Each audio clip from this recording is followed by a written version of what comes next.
Nous sommes aujourd'hui jeudi, c'est le 2 février 2017. Ravi de vous retrouver pour les informations de la mi-journée. Voici le sommaire. À la une de l'actualité ce 2 février, la rencontre de la communauté musulmane du Bénin avec le ministre d'État chargé du plan et du développement. Les responsables ont rassuré le ministre qu'ils n'iront pas en guerre contre le gouvernement.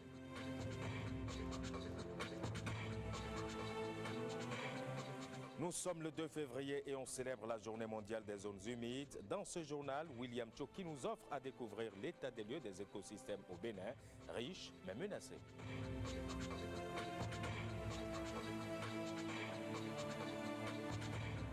Et en interactualité, la mort hier à 84 ans de l'opposant historique congolais Étienne Tshisekedi, présent dans l'histoire politique de la RDC depuis Mobutu.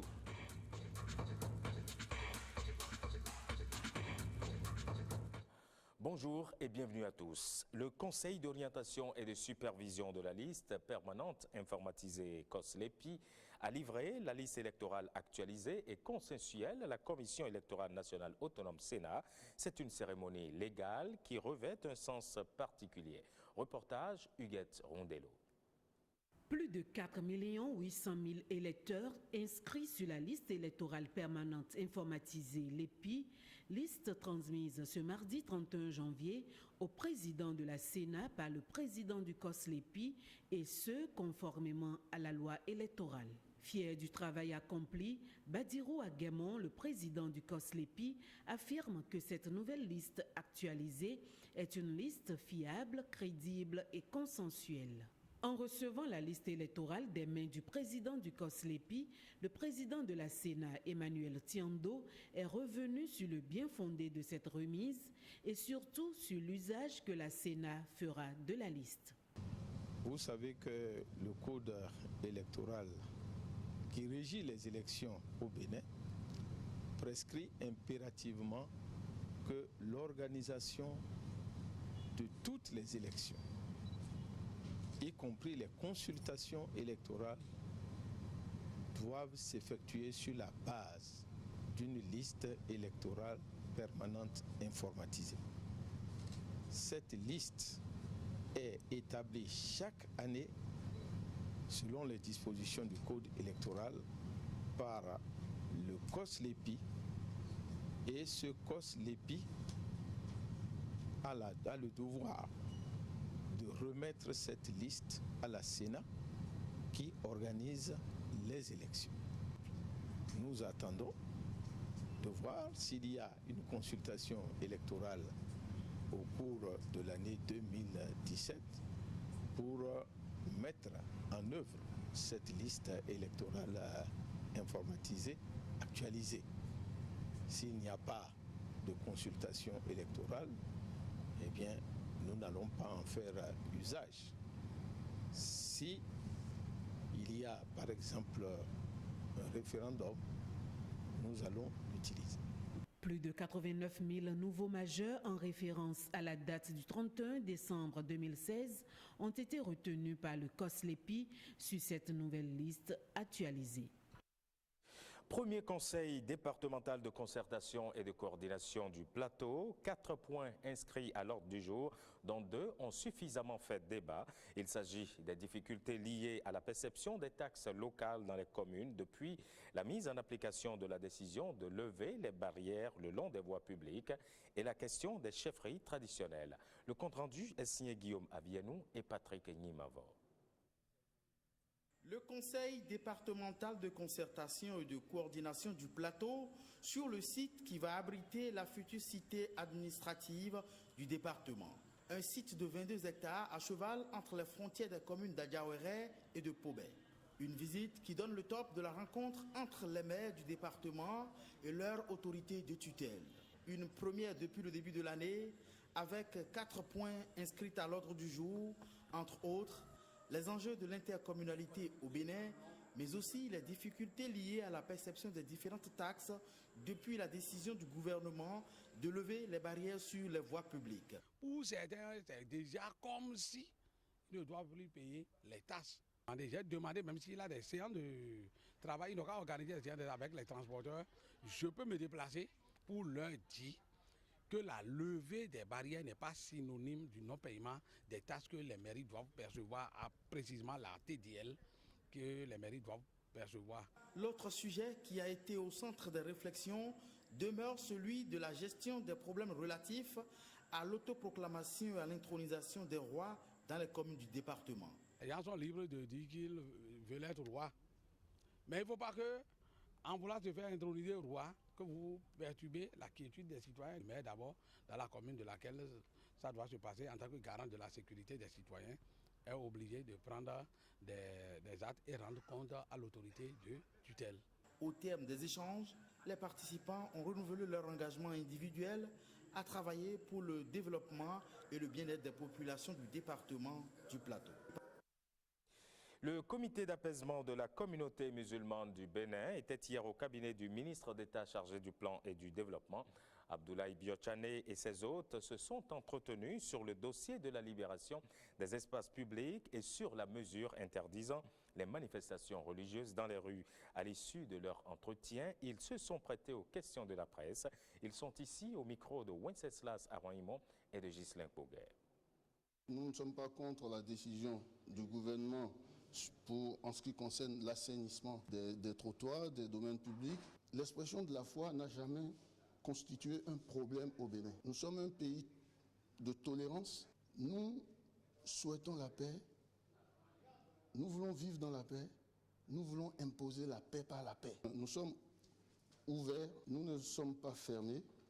Notre réunion a été véritablement une réunion d'apaisement pour rassurer et les membres du comité et l'ensemble de la communauté islamique du Bénin que la décision du gouvernement est une décision qui vise à améliorer les conditions de vie des populations et en particulier à améliorer le cadre de vie de nos concitoyens. Donc forcément, elle ne peut pas être dirigée contre une communauté particulière.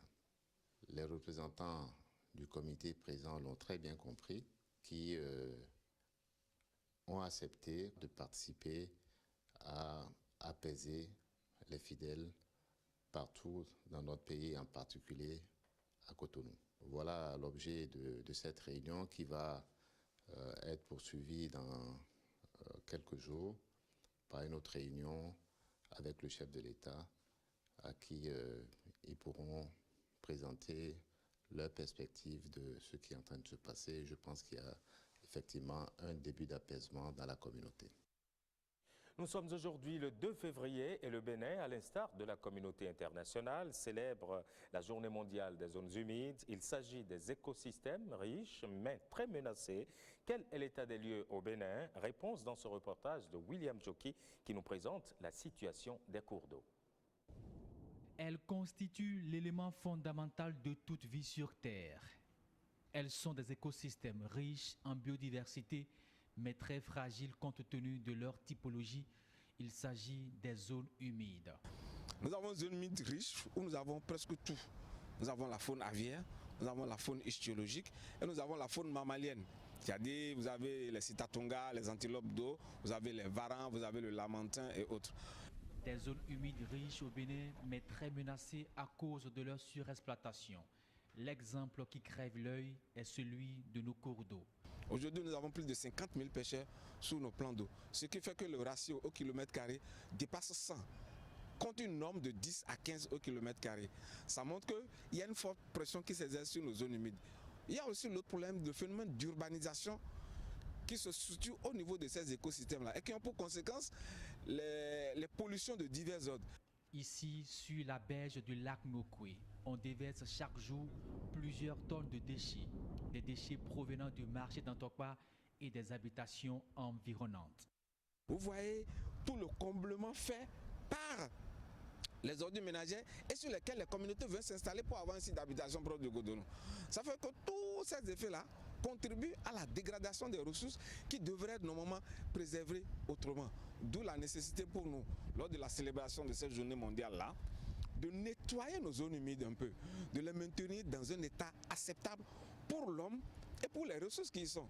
Des images avilissantes qui interpellent plus d'un, notamment les autorités. Elles doivent faire montre d'une ferme volonté politique pour protéger ces réservoirs, sources de vie. Il y a la pollution due au plastique, à tous les résidus, les piles et autres que nous avons au niveau de nos écoles qu'il faut enlever. Et pour le faire, il faut que l'autorité à un moment donné prenne des mesures pour assainir ces berges-là. Et si on assainit, si on enlève ces ordures-là, il faut pouvoir revégétaliser les berges. Il faut mettre des essences qui ont leur espace là, qui ont leur place là. Prenez les mangroves, ça c'est leur place. Vous pouvez faire en amont, vous pouvez faire des plantations qui vont permettre de protéger les berges contre l'érosion. Protéger les zones humides, c'est assurer une vie saine aux organismes vivants et notamment aux humains. Elles nous apportent tout ce dont nous avons besoin. Leur disparition équivaut donc à la fin de la vie sur Terre. La 11e réunion du comité exécutif de la Fédération des associations africaines des entrepreneurs des bâtiments et des travaux publics s'est tenue à Cotonou. C'est un colloque qui vise à contribuer à la mise en œuvre du partenariat public-privé au Bénin. Koudous Abdoulaye. La réussite du partenariat public-privé au Bénin. Espoir nourri par la Fédération des associations africaines des entrepreneurs des bâtiments et des travaux publics, AFCA. Notre colloque permettra à l'AFCA d'apporter sa contribution pour mieux appréhender les contours de ce mode de passation de marché qu'est le partenariat public-privé à partir des expériences d'autres pays africains. Nous voulons qu'on suive la loi donc, du PP qui est votée pour pouvoir réaliser les travaux afin que les entrepreneurs béninois puissent avoir leur part de marché. Au-delà de cette loi, il faut créer des facilités pour le financement des privés. Concrètement, il faut créer un fonds stratégique. C'est ce que nous proposons. Nous proposons la création d'un fonds stratégique d'investissement. C'est ce que la France, la belle France a fait. C'est ce que les États-Unis ont fait. C'est ce que la Chine, qu'on aime bien, a fait. Tous ces fonds qui arrivent sont des fonds stratégiques, des fonds d'État. C'est la puissance publique de ces pays qui les accompagne. Mécanisme de soutien inscrit dans la dynamique du gouvernement à travers son programme d'action. Le Bénin, dans un partenariat gagnant-gagnant, s'inscrira dans la promotion de votre capacité conquérante et ne manquera pas d'offrir les opportunités d'affaires pour ceux d'entre vous, grandes entreprises individuelles ou en groupement, qui ambitionnent d'investir chez nous en Afrique. Relancer la croissance à travers le partenariat public-privé. AFCA, Associations africaines des entrepreneurs des bâtiments et des travaux publics, en fait son cheval de bataille. Le syndicat des travailleurs de l'Office de radiodiffusion et télévision du Bénin était en assemblée générale ce mercredi. Au menu des discussions, la question des avancements depuis 2010. Le compte-rendu de la séance est signé Huguette Rondello. Principal sujet abordé au cours de cette assemblée générale, la mise en application effective de la note de service relative aux avancements de 2010 à 2015.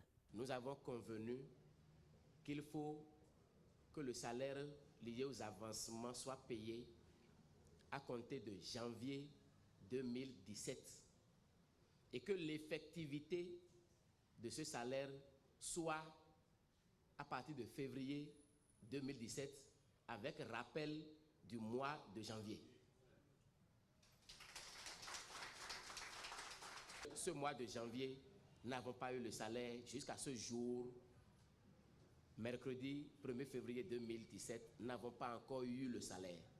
Donc nous exigeons que ce soit payé pour le mois de février, au plus tard le 26 février 2017. Le secrétaire général du syndicat des travailleurs de l'Office de radiodiffusion et télévision du Bénin invite la direction générale à prendre en compte les doléances évoquées. En cas de non-satisfaction de ces revendications liées au retard du salaire à l'ORTB et de non-satisfaction du salaire lié aux avancements que nous demandons pour le mois de février 2017, l'administration générale sera tenue responsable des déconvenues qui en découleraient. Autre volet de l'actualité, vous disposez certainement d'onduleurs et de régulateurs. Vous savez, ils sont de plus en plus utilisés au service comme à la maison. Ces appareils agissent sur l'énergie envoyée au niveau des appareils qu'ils régulent. Mais comment choisir un ondulateur efficace Quelques astuces à découvrir dans ce reportage de Igor Ayosso et de Nadège Sani. L'onduleur permet d'avoir une autonomie d'énergie après coupure de courant. Par contre, le régulateur est là pour sécuriser un circuit électrique. Le rôle joué par les onduleurs et régulateurs dans la sécurisation des appareils électroménagers et les appareils de bureau n'est plus à démontrer. Il est donc nécessaire de faire un bilan de puissance des équipements à secourir avant tout achat d'un onduleur ou d'un régulateur. Ce bilan permet d'appliquer un coefficient que les spécialistes maîtrisent bien. Un onduleur ne doit pas être pompé à plus de 70% de sa capacité. Ça, c'est un premier coefficient. Il y a quelque chose qu'on appelle le rendement. C'est-à-dire que le rendement, quand vous envoyez, c'est-à-dire que ce n'est pas tout ce que l'onduleur reçoit qui restitue. Ça veut dire qu'il faut tenir compte de ce paramètre-là pour faire le calcul. Donc, il y a également d'autres paramètres qu'on appelle le taux de digestion harmonique. Également, il faut tenir compte de la qualité de la tension dans la zone. Un onduleur plus grand que les besoins pour lesquels il est utilisé coûte plus cher et gaspille de l'énergie, raison pour laquelle il est nécessaire d'adapter l'onduleur à ses besoins. Deux types sont proposés sur le marché. Les onduleurs online sont des onduleurs qui sont beaucoup plus immunisés contre certains paramètres, contre certains défauts. C'est-à-dire que quand le courant coupe rapidement, lui-même il ne s'éteint pas, disons il n'y a pas de chute. Par contre, si c'est en votre domicile, sur un onduleur offline, certains vont remarquer que des fois ils ont des onduleurs et pourtant quand le courant oscille un peu, qu'il y a un peu de perturbation, c'est que l'équipement s'éteint, c'est que c'est des onduleurs offline. L'installation d'un onduleur est déconseillée sur les appareils à moteur tels que les climatiseurs et réfrigérateurs, mais recommandée sur les appareils de transmission de données sensibles comme la télévision. Pour les appareils à moteur, le régulateur est plus indiqué. La campagne de commercialisation de coton est lancée depuis le 3 novembre à Segbana. Mais jusqu'à ce jour, plusieurs tas de coton attendent encore dans les marchés autogérés. Quelle sécurité mettre en place pour éviter les cas de sinistre? La réponse dans ce reportage de Nestor Sella et Alexis Quenom. La sensibilisation faite au démarrage de la campagne agricole en cours a porté ses fruits. Beaucoup de coton sont récoltés et convoyés vers les marchés autogérés. Mais l'évacuation peine à prendre et ces producteurs s'inquiètent. Et pour éviter que les efforts de ces braves partent en fumée, une batterie de dispositions s'impose autour de ces marchés autogérés. La première disposition, d'abord, a trait donc au site. Il faut bien choisir le site, que ce soit un site qui ne soit pas au cœur du village pour éviter que les gens s'amusent au niveau du site. Deuxièmement, il faut nettoyer le site correctement, faire en sorte que autour du site, que ça soit totalement propre. Et troisièmement, avoir au niveau du site des réserves d'eau. Ces réserves d'eau qui sont généralement faites au niveau des tonneaux d'eau. Donc, au cas où un incendie peut se déclarer, qu'on puisse utiliser cette eau savonneuse pour pouvoir éteindre. Bon, les tas de coton ne doivent pas être regroupés en un seul gros tas. Si vous regroupez en un seul gros tas, en cas de sinistre, tout le tas s'en va. Donc il doit y avoir un gardien au niveau du marché, de jour comme de nuit, mais surtout éviter que les enfants s'amusent au niveau du marché. L'inquiétude déjà chez les cotonculteurs, comme celui de Sinandé. Ils se plaignent ici de manque de camions pour l'évacuation rapide du coton exposé à toutes sortes de risques. Direction Parakou, où le maire a rencontré les ressortissants de Bembereke vivant dans sa commune. C'est pour saluer les performances spéciales de cette communauté, surtout les résultats obtenus aux différents examens scolaires avec le premier au CEP et le troisième au BEPC 2016. Le point de la rencontre avec Giscard Akovi et Claude Adibli. Au titre de l'année 2016, le conseil communal de Bembereke a pu tenir 7 sessions, dont 4 ordinaires. C'est une prescription de la loi numéro 97-029 du 15 janvier 1999 portant organisation des communes en République du Bénin. Par ailleurs, la combinaison entre la gouvernance de l'État central et celle des autorités communales a permis d'atteindre un niveau de performance réalisé par des élèves et écoliers. C'est pour moi la meilleure occasion de présenter toute ma gratitude aux vaillants enseignants intervenant dans la commune de Bembereke, car c'est grâce à eux que la commune est la première au CEPE et la troisième au BPC 2016 dans le Borgo et à Liborine. Sans oublier que la quatrième au bac de la série A2 est de la commune. Au plan financier, Bembereke a enregistré des améliorations, raison pour laquelle la participation de tous les fils et filles de cette commune s'avère importante. La mobilisation des ressources financières connaît un plus grand pic avec plus de 180 millions de nos francs mobilisés grâce à l'ouverture du guichet unique. Toutefois que je vais convoquer une réunion, il n'a qu'à venir en masse pour entendre vraiment le message qu'on veut leur porter. Les autorités locales de Bembereke envisagent réaliser 7 forages. Elles veulent construire aussi 3 modules de 3 classes avec bureaux, magasins et un bloc de latrines. À Parakou, la sécheresse à peine démarrée, certaines populations éprouvent déjà des difficultés énormes pour s'approvisionner en eau potable. Constat d'une bataille acharnée pour s'approvisionner en eau avec Landry Kossou, Alexis Kenom et Federba Agbado. C'est le prix à payer par ces femmes pour se faire un bidon ou une bassine d'eau dans les périphéries de Parakou. Dans plusieurs de ces zones parcourues, la pénurie reste frappante. À partir de 4 h du matin, si tu viens ici, les gens sont remplis. Des fois, mais ils sont remplis jusqu'au bord du pavé. Présentement, moi, je suis à Ganougourou. S'il est plus tard comme ça, on souffre trop. Pour aller au service, tout ça, là, tu perds tout ton temps ici. Comme pour soulager les peines de leurs semblables, 2 généreux citoyens des quartiers Amaouignon et Ganou du 3e arrondissement font œuvre utile. Ici où nous sommes, c'est parce que le monsieur est généreux. Sinon, il ne nous donnera pas d'eau. Nous souffrons trop. Le tank que vous voyez en haut, il a une capacité de 5000 litres. Il faut avouer que dès que nous remplissons le tank, ça ne fait pratiquement pas 30 minutes pour que les gens la vident. On ouvre la pompe depuis 6 heures, de 6 heures à 23 heures. Quand la pompe se gâte, les pièces, on n'en trouve pas.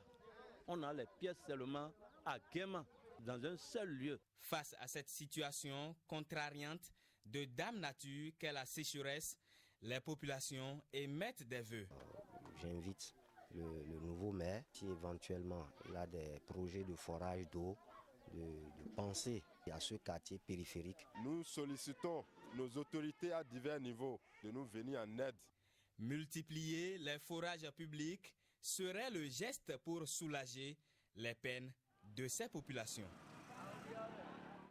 Retour à Porto Novo, plusieurs experts en aménagement du territoire invités à Porto Novo pour prendre part à l'atelier sur le projet Ville Verte Porto Novo ont fait le tour des vieux quartiers de la ville. C'est un périple qui leur a permis d'évaluer les patrimoines matériels et immatériels de la ville dans la perspective de leur valorisation. Guillaume Avienou, Patrick Ignimavo. Quartier Acron dans le 1er arrondissement de Porto Novo. Un groupe d'experts en aménagement du territoire, en urbanisme et en architecture fait le tour du quartier, l'un des plus vieux de la ville. Ils sont venus du Cameroun, de la France, du Canada, mais aussi du Bénin et sont invités aux travaux de réflexion sur le développement durable de Porto Novo. Une lagune, c'est quelque chose d'exceptionnel, il n'y en a pas partout. Donc en termes d'identité, c'est un vrai potentiel. Il y a aussi les dépressions. Il y a des zones végétales, c'est déjà un espace important. Donc oui, le potentiel, il est là. Et c'est une ville en plus qui a aussi une topographie. Et ça, c'est très important. C'est une histoire. L'histoire urbaine, elle est souvent très proche de la géographie. Et par rapport à la culture, je pense que la richesse que vous avez à Porto Novo, elle peut encore plus être développée, en tout cas valorisée et présentée et partagée avec tous. L'existant en termes de patrimoine matériel et immatériel de la ville de Porto Novo n'est pas négligeable et ne demande qu'à être valorisé. C'est ce à quoi le groupe d'experts invité par la municipalité va s'atteler pendant pratiquement 2 semaines. Porto Novo porte un véritable attrait parce que c'est une ville très verte et c'est une ville où on a envie d'habiter. Et c'est un statut, c'est une capitale, c'est un statut à renforcer, mais dans un esprit où on doit chercher à préserver ses ressources et un développement qui bénéficie à l'ensemble des habitants. Le projet Porto Novo Ville Verte est l'un des projets phares du conseil municipal pour le développement de la ville. On comprend alors les enjeux de la présente visite de site et de présence de groupes de travail dans la cité des Aïnovi. Nos patrimoines sont à l'honneur. Dada Kinigbe Sozeyi Da Aligbofort a été hissé ce dimanche au rang de grand dignitaire par la plateforme des associations de gestion des sacrements tradis thérapeutes. Gilles Dansou nous en parle davantage. Dada Kinigbe Sozeyi Da Aligbofort, roi de Aklankpa à Niamey, à Glazoué, fait grand dignitaire. Nos traditions d'abord. La géomancie constitue l'un de ses points forts. À la cérémonie de distinction, on note des mots d'encouragement. Membre de la géographie tectonique de l'Afrique, qu'est-ce que c'est comme ça? À côté de bon, et t'es vers le frein. Bon, ils sont à c'est ce qu'on appelle la géographie tectonique de l'Afrique. C'est un grand projet par le Centre national de scientifique à Paris, dont nous sommes membres et à partir de jeudi, il est membre. Il est là maintenant, il est rentré dans un cadre confessionnel plus ou moins international. L'heureux du jour affirme que le développement pour la préservation de nos valeurs culturelles et culturelles ne fait que commencer.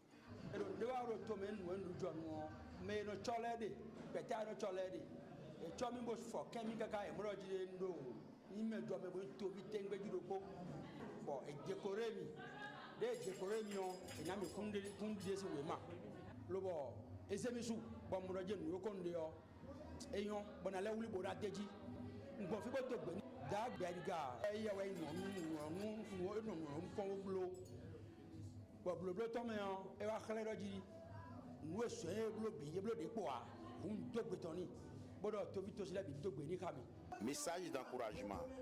Je pense que cette distinction est en quelque sorte un encouragement à mieux faire. Nous lui faisons confiance et nous savons qu'il va relever ce défi-là.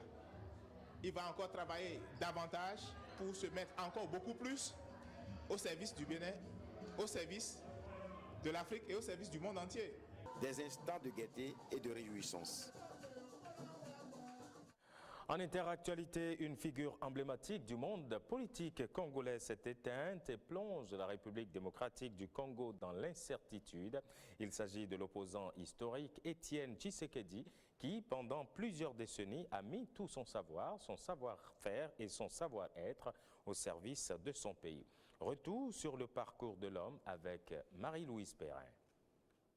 Cette figure incontournable de l'histoire moderne de la République démocratique du Congo s'est éteinte hier mercredi 1er février 2017 à l'hôpital Sainte-Élisabeth de Bruxelles à l'âge de 84 ans dans des circonstances non encore révélées.